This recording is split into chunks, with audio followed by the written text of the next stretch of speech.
Hello, and welcome to another episode of Trauma and the Mind, Unpacking the Invisible Wounds. I'm Dr. Crystal, and I'm so glad that you're joining me today as we continue this series, a very powerful series, in honor of Mental Health Awareness Month. Today, we're diving into a topic that's often overlooked, yet it's absolutely vital to understanding trauma, and that's the mind-body connection.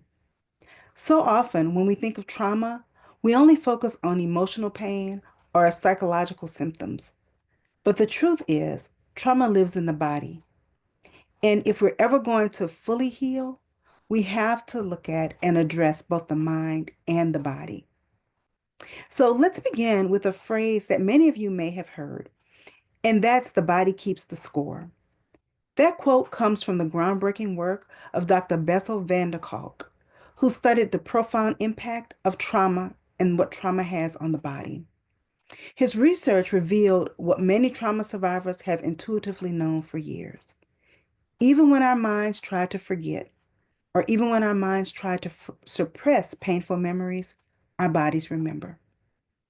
This can look like muscle tensions, stomach issues, migraines, chronic fatigue, even autoimmune problems. Why? That's because trauma isn't just something that happens to us. It's something that gets stored within us. So remember that trauma isn't something that happens to us only. It's something that gets stored within us.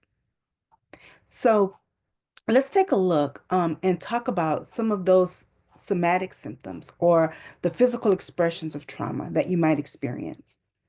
Maybe you have headaches that seem to come from out of nowhere, or you may be experiencing digestive issues like irritable bowel syndrome or nausea. You may suffer from chronic pain, especially in the neck, shoulders, or back. There may be tension or tightness in your chest or your jaw, or you may feel drained or numb for no obvious reason. These aren't just physical ailments. They're often your body's way of saying, hey, something happened and I'm still holding on to it. So this then brings us to the nervous system, which plays a huge role in how we process and store trauma. Our bodies are wired to respond to danger with the fight, flight, or freeze response. And that's governed by the sympathetic nervous system. And that, of course, is our internal alarm system. But here's the problem. When we experience trauma, especially prolonged trauma, our bodies can get stuck in that high alert state. Even when the danger is long gone, the nervous system continues to operate like it's still happening. You may feel constantly anxious. You may be easily startled, or you may be emotionally reactive, or you could just completely shut down and be numb. That's the deregulation of your nervous system. And the parasympathetic nervous system, which is responsible for rest, recovery, and calm, can then become underactive, which leaves you in a constant state of tension. Another powerful way that trauma shows up physically is through emotional flashbacks or body memories. Have you ever found yourself triggered by a smell, a place, or even a certain tone of voice? And then suddenly your heart is racing, your muscles become tightened, or you feel like you're not even in the present anymore. That's your body remembering. Sometimes we don't have a mental image of the trauma, right? We just have a felt sense. We feel scared, we feel unsafe, or we feel unsettled without knowing exactly why. And that's why healing from trauma must involve more than just talk therapy. Now, talk therapy is good, but we need to bring the body into the conversation. So, how do you do that, right? How do we do that? How do we bring our bodies into the conversation? I'll share with you a few powerful body-based healing tools that can help you. One is breath work. That's slow, intentional breathing signals, and that center your brain and your body that you're safe. Even just 5 deep breaths can begin to regulate your nervous system, right? When you're feeling out of sorts, just 5 deep breaths can kind of bring you back to the present moment. There are grounding techniques, And these help to bring you back into the present moment as well. You may want to try something like putting your bare feet on the earth, walking in the grass with no shoes on. You may want to name 5 things that you see. Just look around if you're in a room or if you're, out in public somewhere where maybe you can't get out and walk around.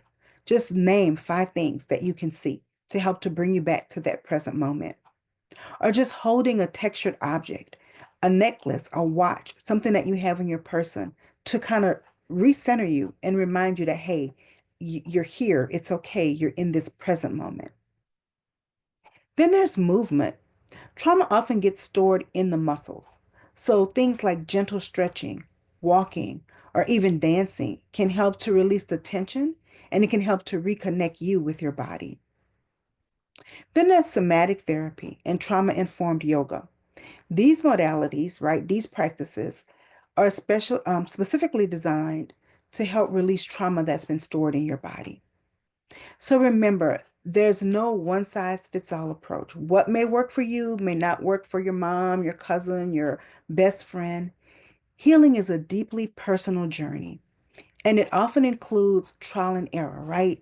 So it includes trying things, but maybe those things don't work for you, but not being closed to then trying a different technique until you find the right one that works for you. So as we close today's episode, I want you to remember this. Healing trauma isn't just about changing your thoughts. It's about releasing what your body has been holding on to for far too long. If you've been carrying invisible wounds in your muscles, your breath, your posture, or your gut, you're not alone. And there is hope. So, next week, guys, make sure to tune in. We'll explore how trauma shapes relationships and our sense of self worth. So, again, that will be next Friday. And until then, treat your body with kindness.